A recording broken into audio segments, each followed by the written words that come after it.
All right, here we go. Sports Bit betting inside today, Monday, June 25th. Pauly and Teddy. I'm at Real Sports Bit. He's at Teddy_Covers. Give us a follow. We always retweet the shows and the links and be part of the chat as well. Tampa Bay Buccaneers team preview today. We'll get to Cleveland and St. Louis and MLB. Shot clock as well. Play of the day before we get out of here, and updates on the soccer. Both games at half. Saudi Arabia, Egypt 1-1. Uruguay leads Russia 2-0 at the half. Russia a man down, and Uruguay going to win that group and advance unless it's a catastrophic meltdown here. Suarez with the goal 10, 11 minutes in. Bad beats, bad bets, bad for the books. Vicious beats over the weekend. How about Sweden and Germany? Draw was plus 350, under 2.5. Germany scores in the final seconds, a man down. They win, it goes over, no draw plus 350. Germany's still alive with that goal in the final seconds. Incredible performance by Germany, a man down.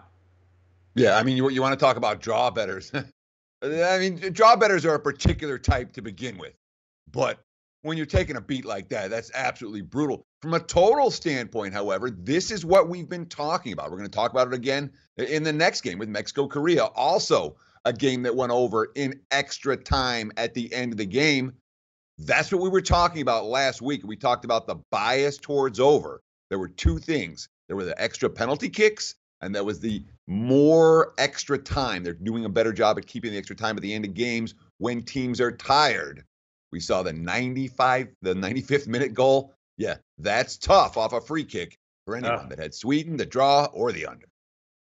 Yeah, the added time goals in this tournament have been nuts, and a lot of them have affected the totals, or like the Brazil game, they got their minus the goal and a half. Here's another one. Mexico, South Korea under 2.5, 2-1 Mexico. The goal in the 93rd minute for South Korea. Those are a couple tough beats. Bad for the books. Colombia against Poland. 3-0 Colombia. A ton of money locally. MGM properties in Vegas. Station casinos, they went off $1.05 favorite. They win all 3 goals after the 40th minute. They stay alive. Poland, top 10 in the FIFA rankings. They're done. They're 0-2. They can't advance. They're done. Yeah, if you've been betting the FIFA rankings, you haven't done particularly well in this World Cup. FIFA rankings, not something that bettors take seriously. It's not something that anyone takes seriously, except for perhaps FIFA themselves. But when we talk about the handle for the World Cup, certainly here in Las Vegas, not what it was 4 years ago when the U.S. was in. I've heard reports from multiple bookmakers around town. Globally, there's nothing bigger than World Cup. Here in Vegas, World Cup, it's been a little blip, but it hasn't been a significant handle generator for many of the sports books in town. All right, interesting. Very big at William Hill. William Hill's crushing it, and all that Mexico money. Nick Bogdanovich said we get more Mexico money here than USA money. How about that? Reds plus 140 down to 120. Beat the Cubs 8-6. Swept them in a 4-game series. Red Sox 235 up to 260. Sale shuts out the Mariners. 7 innings, 13 strikeouts. And here's your $3 favorites. Big steam. Astros 340 up to 370. They beat Kansas City 11-3. Cole 5 innings got the win. And the Braves $1.75 up to 195. They avoid the sweep. Beat the Orioles 7-3.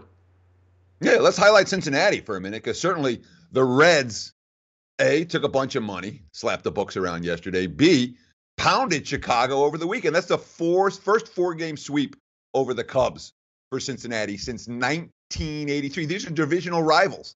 And it hasn't happened for Cincy in, the last 35 years. So impressive series for the Reds. They've been real moneymakers for their backers over the course of the last couple of weeks. And you talked about those big chalks. The books can't do anything when it comes to the $2 favorites, the $3 favorites, etc. When they win, they get all their profits. When they lose, both Boston with Sale and the Astros with Cole took a ton of money yesterday. Both cashed. Regular bets, run lines, alternative run lines, however you wanted to bet them. Boston and Houston took the money and got the money. Bad result for many bookmakers here in Vegas. Dodgers are hot. They win again. Beat the Mets. Mets, remember when they were 11-1? Wow, what a horror show now as they continue to lose. Dodgers hit 7 solo home runs, tying a record. How about that performance? Yeah, and they didn't cover on the run line, which made me nuts. I had the Dodgers on the run line yesterday. They hit 7 home runs, okay? They blew 2 multi-run leads against a team that couldn't hit, 3 leads overall in that game, and finally win on another solo shot. Look, When my team hits 7 home runs, I'm supposed to cash my run line bet, especially when it comes against a Mets team that's, 20-42, their last 62 ball games. LA opened up the game with back-to-back jacks. 11 innings, 8-7 final. Didn't get the money. Frustrating result for anyone who had the Dodgers on the run line, like I did. Like the show? Help us keep the lights on. Please make sure to comment, share, and subscribe to all the Sportsbook Review videos. Thanks so much. Best of luck. Enjoy the games.